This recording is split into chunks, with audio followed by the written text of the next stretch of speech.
Recording of transaction 1 എന്ന ചാപ്റ്ററിലെ 4ാമത്തെ ക്ലാസ്സിലേക്ക് എല്ലാവർക്കും സ്വാഗതം. ഇന്ന് നമ്മൾ ഡിസ്കസ് ചെയ്യുന്നത് ലെഡ്ജർ അക്കൗണ്ട്സിനെ കുറിച്ചാണ്. കഴിഞ്ഞ ക്ലാസ്സുകളുടെ ലിങ്ക് താഴെ ഡിസ്ക്രിപ്ഷനിൽ അവൈലബിൾ ആണ്. So, ledger. The term ledger is derived from the Dutch word leger, which means to lie എന്നുള്ളതാണ്. സത്യത്തിൽ ഈ ലെഡ്ജർ എന്ന് പറയുന്നത് വ്യത്യസ്തമായ അക്കൗണ്ട്സുകൾ അടങ്ങിയിട്ടുള്ള കിടക്കുന്ന പുസ്തകത്തിനെ പറയുന്ന പേരാണ് ledger. Ledger is a book which contains different accounts എന്ന് പറയാം. വ്യത്യസ്തമായ അക്കൗണ്ടുകൾ അടങ്ങിയിട്ടുള്ള ബുക്കിനെയാണ് നമ്മൾ എന്ത് പറയുന്നത്, ലെഡ്ജർ എന്ന് പറയുന്നത്. അപ്പോൾ ലെഡ്ജറിൽ എന്തുണ്ടാവും, അക്കൗണ്ട്സുകളുണ്ടാവും, അക്കൗണ്ടുകൾ ഉണ്ടാവും എന്നുള്ളതാണ്. അപ്പോൾ നമ്മൾ നേരത്തെ പറഞ്ഞതുപോലെ ജേർണലിൽ transactions once recorded it should be posted to concerned ledger accounts, അല്ലെങ്കിൽ അക്കൗണ്ട്സിലേക്ക് നമ്മൾ എന്ത് ചെയ്യേണ്ടതുണ്ട്, ഇതിനെ പോസ്റ്റ് ചെയ്യേണ്ടതുണ്ട്. ഇപ്പോൾ ജേർണലിൽ ട്രാൻസാക്ഷൻസ് എഴുതുന്നതിന് നമ്മൾ വിളിക്കുന്ന പേര്, റെക്കോർഡ് ചെയ്യുന്ന പ്രോസസ്സിന് വിളിക്കുന്ന പേര് ജേർണലൈസിങ് ആണ്. അതേസമയം ജേർണലിൽ ഇങ്ങനെ റെക്കോർഡ് ചെയ്യപ്പെട്ട എൻട്രീസിനെ നമ്മൾ കൺസേൺഡ്, ഇപ്പോൾ ക്യാഷ് ആണെങ്കിൽ ക്യാഷ് അക്കൗണ്ടിലേക്ക്, ഫർണിച്ചർ അക്കൗണ്ടിലേക്ക്, സാലറീസ് അക്കൗണ്ടിലേക്ക് ഒക്കെ എന്ത് ചെയ്യേണ്ടതുണ്ട്, രണ്ടാമത് നമ്മളെടുത്ത് പോസ്റ്റ് ചെയ്യേണ്ടതുണ്ട്, ട്രാൻസ്ഫർ ചെയ്യേണ്ടതുണ്ട്. ഈ ഒരു പ്രോസസ്സിനെ നമ്മൾ വിളിക്കുന്ന പേര് പോസ്റ്റിംഗ് എന്നാണ്. അപ്പോൾ നമ്മളിന്ന് 2 ടേമുകൾ പഠിച്ചു. What is ledger? Ledger is a book which contain different account, and the process of transferring entries from journal to ledger. ജേർണലിൽ നിന്ന് ലെഡ്ജറിലേക്ക് ട്രാൻസാക്ഷൻസ് അല്ലെങ്കിൽ എൻട്രീസ് പോസ്റ്റ് ചെയ്യുന്നത്, ട്രാൻസ്ഫർ ചെയ്യുന്നതിനെ ആണ് എന്ത് പറയുന്നത്, പോസ്റ്റിംഗ് എന്ന് പറയുന്നത്.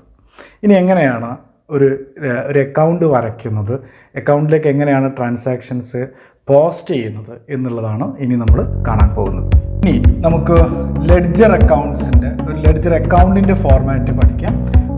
ഈ രീതിയിലാണ് ഒരു അക്കൗണ്ട് നമ്മൾ വരയ്ക്കേണ്ടത്. ജേർണലിൽ തരുന്ന ഓരോ അക്കൗണ്ടിനും ലെഡ്ജറിൽ നമ്മൾ എന്ത് ചെയ്യേണ്ടതുണ്ട്, സെപ്പറേറ്റ് അക്കൗണ്ടുകൾ പ്രിപ്പയർ ചെയ്യേണ്ടതുണ്ട്. പ്രിപ്പറേഷൻ ഈ രീതിയിലാണ് വരിക. ഫസ്റ്റ് കോളം ഡേറ്റ് ആണ്, ട്രാൻസാക്ഷൻ്റെ ഡേറ്റ് ആണ്, പർട്ടിക്കുലേഴ്സ് ആണ്, journal folio, then amount.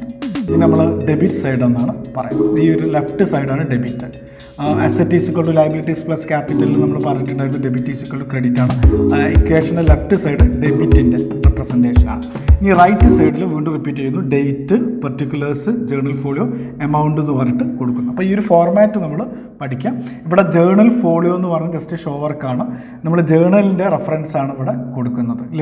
Journal prepare ചെയ്യുന്ന സമയത്ത് അവിടെ കൊടുത്തിട്ടുണ്ടായിരുന്ന LF ആയിരുന്നു, ലെഡ്ജർ ഫോളിയോ എന്നുള്ളത് ഇവിടെ നേരെ തിരിച്ചാണ്. അപ്പോൾ ഈ രീതിയിലാണ് കാര്യങ്ങൾ വരുന്നത്. ഇപ്പോൾ നമ്മൾ ഓരോ അക്കൗണ്ടുകളും ഈ രീതിയിൽ പ്രിപ്പയർ ചെയ്യേണ്ടതുണ്ട്. ഇപ്പോൾ നമുക്കൊരു ക്യാഷ് അക്കൗണ്ട്, ഫോർ എക്സാമ്പിൾ ഒരു ക്യാഷ് അക്കൗണ്ടാണ് എന്ന് വിചാരിക്കാം. ഇപ്പോൾ നമ്മൾ ഹെഡിങ് ക്യാഷ് അക്കൗണ്ട് എന്ന് കൊടുക്കും, ഈ രീതിയിൽ അക്കൗണ്ട് വരയ്ക്കുന്നു. ഇനി ഒരു ട്രാൻസാക്ഷൻ പറയാം. നമ്മൾ ആദ്യം കണ്ട ട്രാൻസാക്ഷൻ ഇതായിരുന്നു, started business with cash 50,000 rupees, 50,000 business start ചെയ്യുന്നു. അതിന് ജേർണൽ എന്തായിരിക്കും വരുന്നത്, cash account debtor to capital. ആ ഒരു ജേർണലിനെ ലെഡ്ജറിലേക്ക് ക്യാഷ് അക്കൗണ്ടിലേക്ക് എങ്ങനെയാണ് പോസ്റ്റ് ചെയ്യാമെന്ന് ചോദിക്കുകയാണെങ്കിൽ, ആ ജേർണലിൽ നമ്മൾ കണ്ടിട്ടുള്ളത് cash account debtor to capital. Cash അക്കൗണ്ടിന് എന്ത് ചെയ്തു, ഡെബിറ്റ് ചെയ്തു. എന്ത് പറഞ്ഞിട്ടാണ് ഡെബിറ്റ് ചെയ്തത്, ടു ക്യാപിറ്റൽ ആയിട്ടാണ്. സോ ഫോർ എക്സാമ്പിൾ ആ ട്രാൻസാക്ഷൻ നടന്ന date 1/1/2021 cash account debtor to capital എന്ന് പറയുമ്പോൾ ഇവിടെ എന്ത് ചെയ്യുക, ടു ക്യാപിറ്റൽ എന്ന് പറഞ്ഞിട്ട് ക്യാഷ് അക്കൗണ്ടിനെ ഡെബിറ്റ് ചെയ്യുന്നു, അല്ലേ? ക്യാഷ് അക്കൗണ്ടിന് ഡെബിറ്റ് ചെയ്യുന്നു ടു ക്യാപിറ്റൽ, എന്നിട്ട് എമൗണ്ട് എഴുതുന്നു 50,000. പോസ്റ്റിംഗ് കഴിഞ്ഞു. ഇങ്ങനെയാണ് അതിനെ പോസ്റ്റ് ചെയ്യുക. ക്ലിയർ ആണല്ലോ? അപ്പോൾ cash account debtor to capital എന്ന് പറയുമ്പോൾ ക്യാഷ് അക്കൗണ്ടിൽ എന്താണ് വരിക, അതിൻ്റെ ടു ക്യാപിറ്റൽ എന്ന് പറഞ്ഞ എലിമെൻ്റാണ് ഇവിടേക്ക് പോസ്റ്റ് ചെയ്യേണ്ടത്. ഇനി അടുത്ത ദിവസം നമ്മൾ പർച്ചേസസ് ചെയ്തു എന്നായിരിക്കാം. ഒരു 5,000 rupeesന് ഗുഡ്സ് പർച്ചേസ് ചെയ്തു. അപ്പോൾ ജേർണൽ എന്താ വരിക, purchases account debtor to cash, 2 ജാനുവരിയിലാണ്. Purchases account debtor to cash എന്ന് പറയുമ്പോൾ ക്യാഷ് അക്കൗണ്ടിന് അവിടെ എന്ത് ചെയ്തു, ക്യാഷ് അക്കൗണ്ടിന് ക്രെഡിറ്റ് ചെയ്തു. അതുകൊണ്ട് എന്ത് പറഞ്ഞിട്ടാണ് ക്രെഡിറ്റ് ചെയ്തത്, പർച്ചേസസ് എന്നുള്ളതാണ്. അപ്പോൾ ഇവിടെ നമ്മൾ എഴുതുന്നത് ബൈ എന്ന് പറഞ്ഞിട്ടാണ്. ക്രെഡിറ്റ് സൈഡിൽ എന്ത് എഴുതുന്ന സമയത്തും പ്രിഫിക്സ് ചെയ്യേണ്ട വാക്ക് ബൈ എന്നാണ്. ബൈ പർച്ചേസസ് എന്ന് പറഞ്ഞിട്ട് എഴുതുന്നു എന്നുള്ളതാണ്. ബൈ പർച്ചേസസ്, 5,000 rupees ആണെങ്കിൽ 5,000 എന്ന് എഴുതുന്നു. ഡേറ്റ് എന്നായിരുന്നു, 2 ജാനുവരിയിലാണെങ്കിൽ 2 ജാനുവരി 2021 എന്ന് നമ്മൾ ഡേറ്റ് എഴുതുന്നു എന്നുള്ളതാണ്. ക്ലിയർ ആണല്ലോ. അപ്പോൾ ഇതിൽ നിന്ന് നിങ്ങൾക്ക് ഒരു ഐഡിയ കിട്ടിയിട്ടുണ്ടോ എങ്ങനെയാണ് പോസ്റ്റിംഗ് സംഭവിക്കുന്നതെന്ന്, അല്ലെങ്കിൽ പോസ്റ്റ് ചെയ്യേണ്ടത് എങ്ങനെയാണ്. ഫസ്റ്റ് ജേണൽ എൻട്രിയിൽ cash account debtor to capital എന്ന് പറഞ്ഞപ്പോൾ ക്യാഷ് അക്കൗണ്ടിൽ എന്ത് ചെയ്ത് അതിൻ്റെ ടു ക്യാപിറ്റൽ എന്ന് പറഞ്ഞ പാർട്ട് ഇവിടേക്ക് എടുത്ത് എഴുതി, അതായത് ക്യാഷ് അക്കൗണ്ടിന് എന്ത് ചെയ്തു, ഡെബിറ്റ് ചെയ്തു എന്നുള്ളതാണ്. രണ്ടാമത്തെ ജേണൽ എന്തായിരുന്നു, രണ്ടാമത്തെ ജേണൽ എൻട്രിയിൽ ഇങ്ങനെയായിരുന്നു പറഞ്ഞിട്ടുണ്ടായിരുന്നത്, purchases account debtor to cash എന്നാണ്. അപ്പോൾ ക്യാഷ് അക്കൗണ്ടിൽ എന്താ വരിക, ബൈ പർച്ചേസസ് എന്ന് പറഞ്ഞിട്ട് എഴുതുന്നു എന്നുള്ളതാണ്. ഇനി റെൻറ്റ് കൊടുത്തു എന്നുള്ളതാണ്. ജേണൽ എന്തായിരുന്നു, റെൻറ്റ് അക്കൗണ്ട്, യെസ് ജേണൽ പറഞ്ഞോളൂ, rent account debtor to cash. അപ്പോൾ എങ്ങനെയാണ് പോസ്റ്റ് ചെയ്യുക, ടു ക്യാഷ് എന്നാണോ, ക്യാഷ് അക്കൗണ്ട് ടു ക്യാഷ് എന്നല്ല വരിക. ഇപ്പോൾ ബൈ റെൻറ്റ്, മുകളിലുള്ള റെൻറ്റ് എന്നുള്ളതാണ്. അവിടെ നമ്മൾ ജേണൽ എഴുതുമ്പോൾ ബൈ എന്ന് പ്രിഫിക്സ് ചെയ്യുന്നില്ല എന്നുള്ളൂ, പക്ഷേ ടാലി എന്നുള്ള അക്കൗണ്ടിങ് സോഫ്റ്റ്വെയർ ഒക്കെ ഉപയോഗിക്കുമ്പോൾ അവിടെ ബൈ എന്ന് തന്നെ ജേണലിൽ തന്നെ കാണാൻ കഴിയുന്നതാണ്. ഏതായാലും അതുകൊണ്ടാണ് നമ്മളവിടെ പ്രിഫിക്സ് ചെയ്യുന്നതുകൊണ്ടുള്ള സൗകര്യം എന്ന് പറയുന്നത്. ഏതായാലും റെൻറ്റ് പെയ്ഡ് എന്നുള്ളതിൻ്റെ ജേണൽ ഇതായിരുന്നു, rent account debtor to cash ആണ്. അപ്പോൾ ഇവിടെ എന്താ വരിക, ബൈ റെൻറ്റ് എന്ന് വരുന്നു, by rent. Say for example date 3-ാം തീയതി ആണെങ്കിൽ 3 ജാനുവരി 2021 എന്ന് എഴുതുന്നു. അപ്പം ഈ ബൈ റെൻറ്റ് എന്ന് പറഞ്ഞിട്ട് സേ ഫോർ എക്സാമ്പിൾ അതിൻ്റെ എമൗണ്ട് വരുന്നത് 1000 ആണെങ്കിൽ 1000 എന്ന് എഴുതുന്നു എന്നുള്ളതാണ്. ക്ലിയർ. ഇനി മറ്റൊരു ട്രാൻസാക്ഷൻ പറയാൻ പറ്റും, 2 എന്ന് പറഞ്ഞിട്ട് വരുന്ന ഓക്കെ, ഫർണിച്ചർ വിൽക്കുന്ന സമയത്ത് എന്താണ് ജേണൽ വരിക, ഫർണിച്ചർ വിറ്റു എന്ന് പറയാം. അപ്പം cash account debtor to furniture. അപ്പം എന്താണ് ഇവിടെ വരിക, ഇവിടെയൊക്കെ പോസ്റ്റ് ചെയ്യുന്ന സമയത്ത് cash account debtor to furniture എന്നാണെങ്കിൽ ടു ഫർണിച്ചർ എന്ന് പറഞ്ഞിട്ടാണ് ഇവിടെ പോസ്റ്റ് ചെയ്യുക, to furniture. Say for example amount 1000 rupees 2000 rupees ആണെങ്കിൽ 2000 എന്ന് ഇവിടെ എഴുതുന്നു, 2000. ക്ലിയർ. അപ്പോൾ ഈ രീതിയിലാണ് നമ്മളൊരു അക്കൗണ്ടുകൾ പ്രിപ്പയർ ചെയ്യേണ്ടത്. നമുക്ക് പോസ്റ്റിങ്ങിൻ്റെ ഒരു ഐഡിയ കിട്ടിയിട്ടുണ്ടാവും അല്ലേ, എങ്ങനെയാണ് ബൈ എന്ന് എഴുതേണ്ടത് അല്ലെങ്കിൽ 2 എന്ന് പറഞ്ഞിട്ട് എങ്ങനെയാണ് എഴുതുക എന്നുള്ളത് മനസ്സിലായിട്ടുണ്ടാവും. ഇനി നമുക്ക് ഒരു ഈ പീരീഡ് എൻഡിൽ അല്ലെങ്കിൽ ക്വസ്റ്റിൽ ഇത്ര ട്രാൻസാക്ഷൻസ് തന്നിട്ടുള്ളതെങ്കിൽ നമ്മൾ അവസാനിപ്പിക്കേണ്ടത് ഈ ലെഡ്ജർ അക്കൗണ്ട് ക്ലോസ് ചെയ്തത് ബാലൻസ് ചെയ്തിട്ടാണ്. അപ്പോൾ അതിന് വേണ്ടിയിട്ട് നമ്മൾ ചെയ്യേണ്ടത് ഇതിന് ഈക്വൽ സ്പേസിൽ നമ്മൾ ടോട്ടൽ ചെയ്യാൻ വേണ്ടിയിട്ട് ഈ രീതിയിൽ ലൈൻ വരയ്ക്കുന്നു. ഇതേ സമാന്തരമായിട്ട് ഇവിടെയും ഒരു ലൈന് വരയ്ക്കുന്നു. എന്നിട്ട് ടോട്ടൽ ചെയ്യുക, എവിടെയാണ് കൂടുതലുള്ളത് നോക്കാം. അസറ്റ് അക്കൗണ്ടുകൾ സ്വാഭാവികമായിട്ടും ക്യാഷ് അക്കൗണ്ട് അസറ്റ് അക്കൗണ്ടാണ്, ഡെബിറ്റിലായിരിക്കും കൂടുതലുണ്ടാവുക. ഇപ്പോൾ ഇവിടെ ആണെങ്കിൽ 50 പ്ലസ് ഫർണിച്ചർ വാങ്ങിച്ചത് 2000-നാണ് അല്ലേ, 2000-നാണ് നമ്മൾ വാങ്ങിച്ചിട്ടുണ്ടായിരുന്നത്. അപ്പോൾ 52,000 ഇവിടെ ഇരുന്നു. Say for example here you write total 52,000. ഇവിടെ അത്ര വരുന്നില്ല, ഇവിടെ 5,000, 1,000, 6,000 വരുന്നുള്ളൂ. അപ്പോൾ ടോട്ടൽ ഇതേ എമൗണ്ട് തന്നെയാണ് നമ്മൾ എവിടെ എഴുതേണ്ടത്, ഇവിടെയും 52,000 എന്ന് തന്നെയാണ് എഴുതേണ്ടത്. ഈ 52,000 എവിടെ നിന്ന് കിട്ടിയതാണ്, ഈ വലിയ എമൗണ്ടാണ് അവിടെയും എഴുതേണ്ടത്. അപ്പോൾ ഇവിടെ നമുക്ക് എത്ര കിട്ടിയുള്ളൂ, 6,000 കിട്ടിയുള്ളൂ.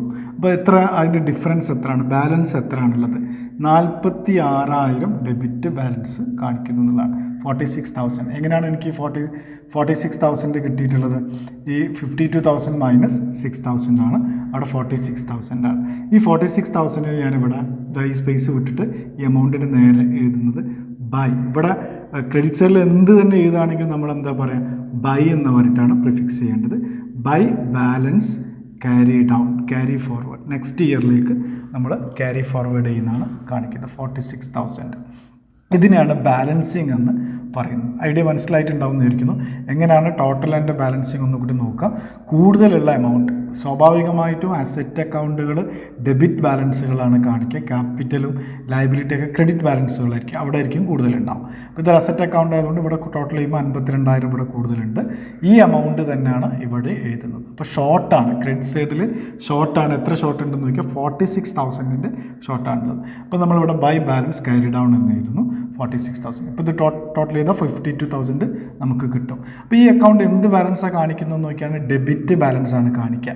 ഈ 46,000 കൂടുതൽ എവിടെയാണുള്ളത്, ഡെബിറ്റ് സൈഡിൽ 52,000 ഉണ്ട്. അതേസമയത്ത് ക്രെഡിറ്റ് സൈഡിൽ എത്ര ഉണ്ടായിരുന്നുള്ളൂ, വെറും 6,000 ഉള്ളൂ. അപ്പോൾ അവിടെ ഷോർട്ടായിട്ടുള്ള 46,000 അവിടെ ആയിരുന്നു. അപ്പം സാധാരണ കുട്ടിയോട് ചോദിക്കുന്നത് ഈ അക്കൗണ്ട് എന്ത് ബാലൻസാണ് കാണിക്കുന്നത്, ചില കുട്ടികൾ പറയും ക്രെഡിറ്റ് ബാലൻസ് ആണ്. ഞാൻ എന്തുകൊണ്ടാണെന്ന് ചോദിക്കുകയാണ്, അവർ പറയും ക്രെഡിറ്റ് സൈഡിലല്ല സാർ എഴുതിയിട്ടുള്ളത്. അല്ല, ക്രെഡിറ്റ് സൈഡിൽ എഴുതിയിട്ടുണ്ടെങ്കിലും ബാലൻസ് ഉള്ളത് എവിടെയാണ്, ഡെബിറ്റ് സൈഡിലാണ് ബാലൻസ് ഉള്ളത്, അവിടെ ഷോർട്ടാണ് ഉള്ളത് എന്നുള്ളത് മനസ്സിലാക്കുക. അപ്പം ബൈ ബാലൻസ് ക്യാരി ഡൗൺ എന്നൊരു അക്കൗണ്ട് കാണിക്കുന്നുണ്ടെങ്കിൽ അതിൻ്റെ അർത്ഥം എന്താണ്, ആ അക്കൗണ്ട് ഡെബിറ്റ് ബാലൻസ് ആണ് കാണിക്കുന്നത് എന്നുള്ളതാണ്. അപ്പോൾ ബൈ ബാലൻസ്. ഇനി അടുത്ത മന്തിൽ അല്ലെങ്കിൽ അടുത്ത ഇയറിൽ നമ്മൾ തുടങ്ങുക, ഈ അക്കൗണ്ട് വീണ്ടും കണ്ടിന്യൂ ചെയ്യുകയാണ് ചെയ്യുക. ഇവിടെ എന്ത് ചെയ്യും, ടു ബാലൻസ് ബ്രോഡ് ഡൗൺ എന്ന് പറഞ്ഞിട്ട് എഴുതിയിട്ടാണ് തുടങ്ങുക. തുടക്കത്തിൽ ആ ഓപ്പണിംഗ് ബാലൻസ് വെച്ചിട്ടാണ് ഇത്. അതിൻ്റെ ആവശ്യമില്ല, എത്ര ചെയ്താലും. അപ്പോൾ നമ്മൾ ഇതുവരെ സംസാരിച്ചത് ഒരു ക്യാഷ് അക്കൗണ്ടിൻ്റെ മോഡലാണ് എക്സ്പ്ലെയിൻ ചെയ്തിട്ടുള്ളത്. അപ്പോൾ ഇതുപോലെ തന്നെ നമുക്ക് ജേണലിൽ നമ്മൾ ഏതൊക്കെ അക്കൗണ്ടുകൾ ക്രിയേറ്റ് ചെയ്തിട്ടുണ്ടോ അതിനൊക്കെ കൺസേൺഡ് ഒരു അക്കൗണ്ടുകൾ നമ്മൾ പ്രിപ്പയർ ചെയ്യേണ്ടതുണ്ട്. ഇപ്പോൾ ക്യാഷ് അക്കൗണ്ട് പ്രിപ്പയർ ചെയ്ത് നോക്കുക, അതുപോലെയുള്ള സാലറി ഉണ്ടെങ്കിൽ സാലറീസ് അക്കൗണ്ടൊക്കെ ഇങ്ങനെ പ്രിപ്പയർ ചെയ്ത് നോക്കുക. അങ്ങനെ അത് കഴിഞ്ഞിട്ട് ടോട്ടൽ ചെയ്യുന്നു, ബാലൻസ് ചെയ്യുന്ന മെത്തേഡൊക്കെ നമ്മൾ പഠിച്ചു. ബാലൻസ് ചെയ്യുന്നിടത്ത് ശ്രദ്ധിക്കാനുള്ളത് ഈ എക്സ്പെൻസസിൻ്റെ ഇൻകത്തിൻ്റെ അക്കൗണ്ടുകൾ ടോട്ടൽ ചെയ്യും, പക്ഷെ ബാലൻസ് ക്യാരി ഡൗൺ എന്ന് നമ്മൾ ചെയ്യാറില്ല. അത് ടോട്ടൽ ചെയ്തിട്ടാൽ മതി. കാരണം എന്താണെന്ന് നോക്കുകയാണെങ്കിൽ ഈ അക്കൗണ്ടുകൾ നെക്സ്റ്റ് ഇയറിലേക്ക് നമ്മൾ ക്യാരി ഫോർവേഡ് ചെയ്യൂല. അത് മാച്ചിങ് പ്രിൻസിപ്പിൾ പ്രകാരം പ്രോഫിറ്റ് ആൻഡ് ലോസ് അക്കൗണ്ടിലേക്കാണത് ട്രാൻസ്ഫർ ചെയ്യുക. പിന്നീട് നമുക്ക് മനസ്സിലാവും അത്തരത്തിലുള്ള സാലറീസ്, കമ്മീഷൻ റിസീവ്ഡ് പോലെയുള്ള അക്കൗണ്ടുകളുടെ ടെക്സ്റ്റ് ബുക്ക് പരിശോധിക്കുന്ന സമയത്ത് കാണാൻ കഴിയും അതിന് ടോട്ടൽ ചെയ്തിട്ടേ ഉണ്ടാവുള്ളൂ. അവിടെ ബൈ ബാലൻസ് ക്യാരി ഡൗൺ എന്നോ ടു ബാലൻസ് ക്യാരി ഡൗൺ എന്നുള്ള വാക്ക് അവിടെ ഉപയോഗിച്ചിട്ടുണ്ടാവില്ല. കാരണം എക്സ്പെൻസസിൻ്റെയും ഇൻകത്തിൻ്റെയും അക്കൗണ്ടുകൾ ബാലൻസ് ക്യാരി ഫോർവേഡ് ചെയ്യാറില്ല എന്നുള്ളതാണ്.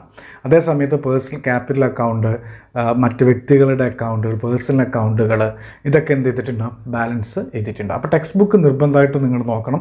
മുഴുവൻ ചോദ്യങ്ങളും ഇവിടെ സോൾവ് ചെയ്യാമെന്ന് പറഞ്ഞ കുറച്ച് പ്രയാസമുള്ളത് കൊണ്ടാണ് ടെക്സ്റ്റ് ബുക്ക് നോക്കുക. സംശയങ്ങളുണ്ടെങ്കിൽ നിങ്ങൾക്ക് ചോദിക്കാവുന്നതാണ്.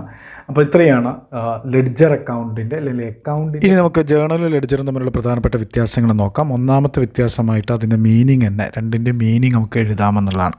രണ്ടാമത്തെ വ്യത്യാസമായിട്ട് പറയുന്നത് ജേണൽ പ്രിപ്പയർ ചെയ്യുന്നതിനെ ജേണലൈസിങ് എന്ന് പറയുന്നു. അതേസമയത്ത് ഇവിടെ ലെഡ്ജറിൽ അത് പോസ്റ്റിംഗ് എന്നാണ് പറയാം.